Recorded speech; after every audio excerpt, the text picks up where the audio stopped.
Aloha, everyone.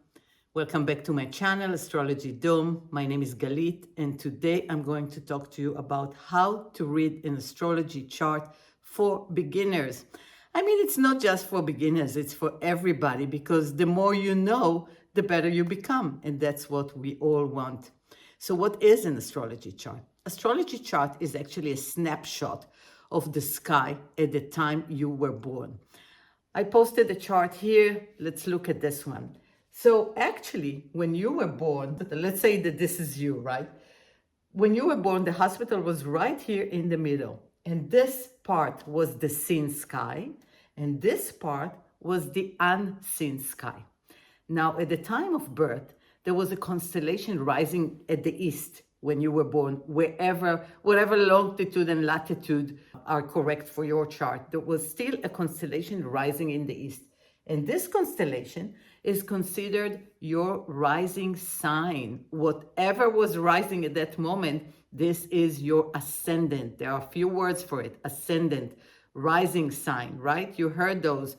This means that at the moment of birth, there was a certain degree at a certain constellation in the sky, and you got that. This person got 28 Gemini for their rising sign, for their ascendant. This does not change. Your chart does not change. It's a snapshot of the moment you came here, and it stays with you. And that snapshot helps us determine what kind of qualities you come with and what kind of challenges you come with.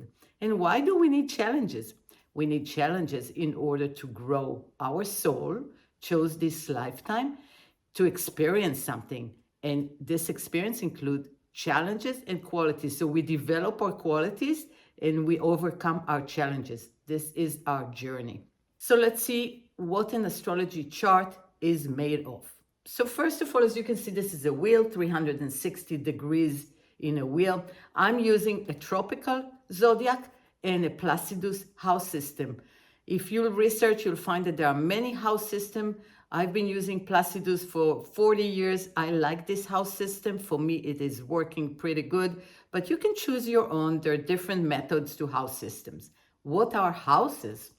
So the way we divide the chart is, first of all, we divide it into two main axes.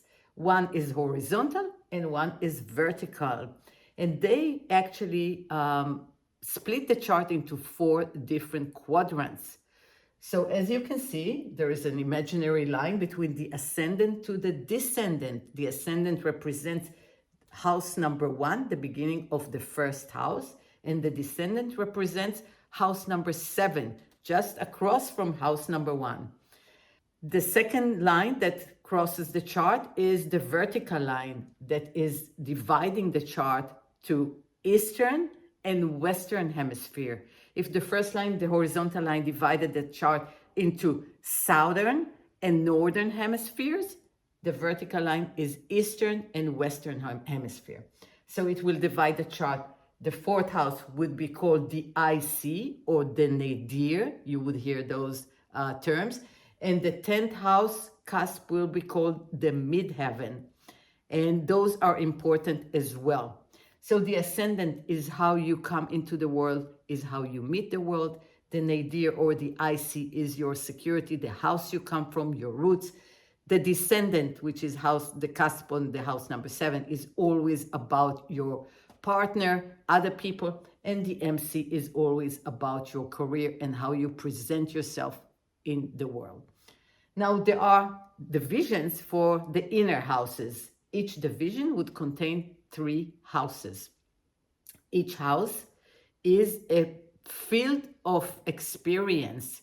That means it's a life department. Each house has its own meaning to what life department it represents. And I posted a video about the houses. I will link it down below in the description so you can go and learn about each house. This is really important to know what each house represents, because if you have your planets in those houses, you really want to know what kind of experiences to expect in that life department, in that field of experience.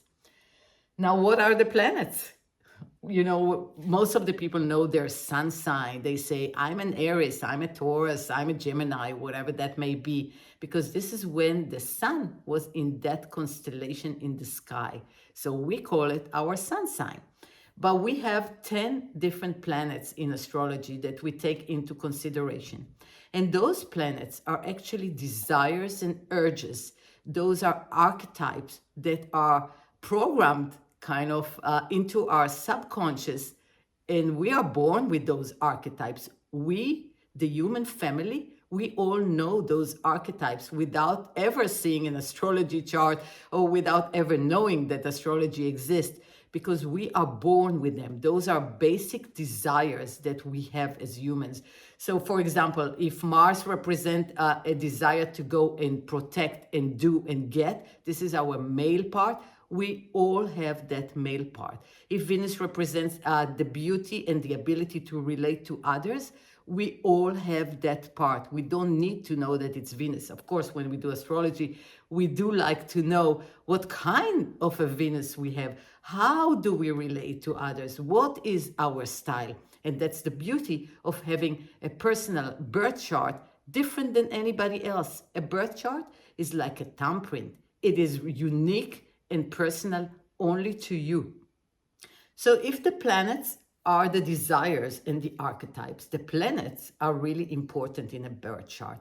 They represent parts of ourselves, parts of the personality. Some of them we actively exhibit, and some of them are subconscious desires, but we all act on our planets because those are the parts of us that need to experience things. So first of all, let's see what the planets are, who the players are, right? So here's the sun. The sun is what we all become. We are born into this life journey in order to become our sun. We are constantly upgrading ourselves and learning how to become our sun. The moon is what we feel, is our feelings, is our emotions. Mercury, where's Mercury? Here's Mercury. This is our capacity to think and to communicate. We're good at that, humans, aren't we? Venus is the way we relate to others and what we want. Mars is our desire. It's our instinct to protect ourselves and get what we want in life. Jupiter is the way we grow and expand and learn. Saturn is the way we do structure and we get sustainable result in reality. Uranus is the way we break away from the known and get into new things and expand our horizon. Neptune is how we do faith and beliefs, and how we connect to God or the cosmos. And Pluto. Pluto is the seat of our soul. Pluto has the question, why? Why are we here? It constantly leads us in the evolutionary journey of our lives. So these are the basic forms of the planets. I encourage you to learn more about the planets' energies. I posted a video about the planets and I will link it down below in the description. And I encourage you to watch that video because it will explain the planets in a much greater depth. And that's important to know what kind of urges and desires and subconscious patterns you are running as a personality. We as a personality, we are comprised of many different parts. And those parts are important because they have different voices and different needs. So the more you know the planets, and especially the planets in relation to what sign they are in your chart, the better you know yourself. Astrology is a self-discovery journey. And the more you delve into your chart, you will discover more gifts that you come with and more challenges, and you'll be aware of what your challenges are and maybe how to find the best solutions to upgrade those challenges into becoming new gifts for yourself. So we talked about houses, which are the field of experience. We talked about planets, which are the desires that we have as humans, parts of our personality. Now let's talk about signs. What are signs? Signs are styles. Signs are styles of behavior. So each sign will color each urge, each planet in its own color. So for example, If you have Mars, let's say Mars is the desire to protect and get, and it's a desire to do things. It's what propels us to take action. So if your Mars is, for example, in Aries, you'll be an initiator.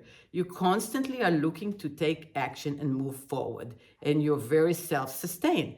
But if your Mars is in Pisces, for example, you are less of an initiator. You're more of a dreamy Pisces. You're more of a dreamy type. You want to be in the world of music. You want to take things easy. You rather be in the flow than initiate through force. So the style of how you're going to take action would be completely different from sign to sign. So each planet represents a certain desire, a certain mode of operation, and when related to a sign, it will get its own style. So you have a lot of different planets, right? 10 different planets in your chart, and each of them has a different style of operation. The next step is, you see those lines here? Those lines are aspects, and you can see that they're connecting various planets. Aspects are the relationship a planet has to other planets. And those are important because those will determine the kind of ease or difficulty that you can express that planet. So if you have hard aspects, and there are hard aspects and there are easier aspects, more harmonious aspects, they will determine the way you can use a planet's energy. If you have hard aspects, for example, to a certain planet, it will be harder for you, it will be more challenging for you to totally experience that planet in a full sense of the word. You'll have to work harder to kind of peel off the challenge and understand why that challenge exists. However, I want you to know that challenges sometimes make us. So challenges are not a bad thing. We just have to overcome them. First, we have to be aware of them, and then we have to learn how to work with them. And then we learn a new gift, a new trait, a new way of operating in the world, and we become better. So don't be afraid of challenges. But in the beginning of life, we just don't know them. So we need to learn them. I want to also stress one more thing. There are qualities and there are modes in astrology. So if you hear people talking about the elements, for example, there are 4 different elements. We have fire, earth, air, and water. Those are coloring the mode of operation of each of the signs and the planets. So if you have a lot of planets in earth, you're more consistent, you're more grounded, you're more fixed. If you have a lot of planet in fire, you take more initiation. But there are also the qualities. So we have the cardinals, which are taking action. We have the fixed, which are accumulating more stability. And then we have the mutable, which are really easy to move. So those are sub-qualities to the planets and the signs that you need to incorporate into your understanding of the chart as a whole. One more thing I want to add. If you were looking at a chart, each chart looks a little bit different. They all have kind of a pattern, right? You see this chart, and there are many planets here, and there are less planets here. And some houses don't have planets. This is natural. Every chart has some houses that don't have planets. Don't panic. You do have action in this life department, but not through a planet, but rather through a ruler of the house. I'm not going to get into that right now. So hemispheric emphasis means that we have 2 hemispheres, the bottom part and the upper part. So sometimes people would come with a lot of planets here or a lot of planets here. That would mean different things. But maybe this is a little too much for now. I think the gist of it is, first of all, to know the planets' energies, the signs' energies, and the houses. Those are the life departments where things are happening to you. So if your sun, for example, the sun here is in the 3rd house together with the moon, so that is double importance.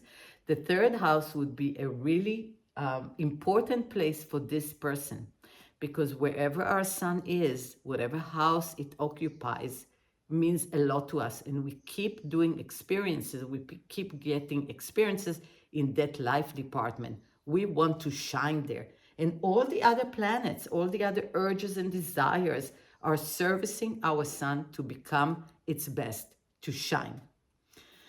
So I hope you like this video. This is the beginner's kind of overview on astrology, how to read your chart. I will keep posting videos about this subject because it's a huge subject, how to read a chart. And please let me know what you thought about the video in the comments. I would love to hear from you. And if you haven't subscribed to my channel, please do so. This is the way I can grow my channel. And I thank you for being here. I thank you for watching, each and every one of you. And as usual, enjoy today, enjoy this moment in life, and become the best version of yourself today and every day. I will see you next time.